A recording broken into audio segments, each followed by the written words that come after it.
आज आपके साथ एक और सूप की रेसिपी, बहुत आसान है, 4% की सर्विंग है और 30 मिनट में बन जाती है मनचाओ सूप। बहुत आसान है और इसको बनाते कैसे हैं, तो मनचाओ सूप की प्रिपरेशन स्टार्ट करते हैं। और इसके लिए मैंने 3 टेबलस्पून ऑयल लिया, कोई भी ऑयल ले सकते हैं आप। अदरक और लहसुन 1.5 टेबलस्पून चॉप किए हुए ऐड किए और इसको 1 मिनट के लिए सॉटे कर दिया। और इसमें 1 टेबलस्पून ग्रीन चिली ऐड की और उसको भी 1 मिनट के लिए कुक कर ली।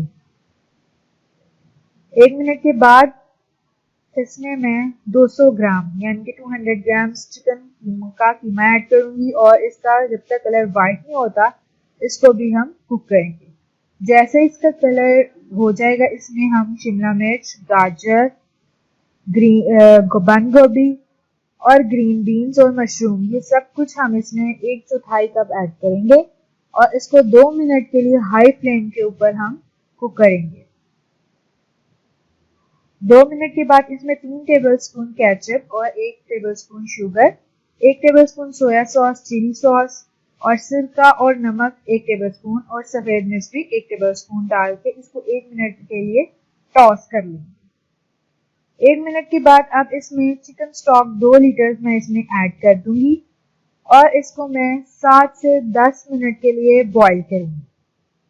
7 से 10 मिनट जब हो जाएंगे तो इसमें मैं एक कॉर्नस्टार्च और वाटर यानी कि 1/4 कप आप इसमें कॉर्नफ्लोर और उसमें थोड़ा सा पानी ऐड करके इसकी एक सॉस रेडी करेंगे और उसको ऐड करेंगे हम अपने सूप में और इतने 7 चम्मच हिलाएंगे, जितनी कंसिस्टेंसी हमें चाहिए हम उतना रखेंगे। उसके बाद मैंने 2 एग वाइट्स लिए और उसको अच्छे से बीट करके इसमें ऐड कर दूंगी और इसको 1 से 2 मिनट के लिए मैं कुक करूंगी।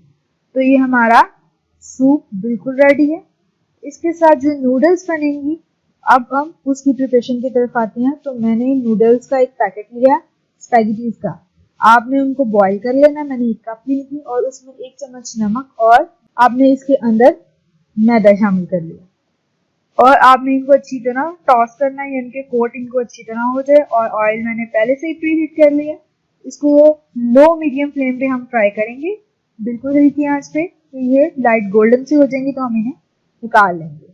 और अगर आपका दिल करता है तो आप इसको सूप के ऊपर डाल के भी खा सकते हैं, अदरवाइज सूप भी बहुत मजेदार है। आप इसको जरूर ट्राई करें और अगर आप मेरे चैनल पर न्यू हैं तो प्लीज मेरे चैनल को सब्सक्राइब कर दें और बेल आइकन को प्रेस कर दें ताकि मेरी हर आने वाली अपडेट आपको आसानी मिल सके।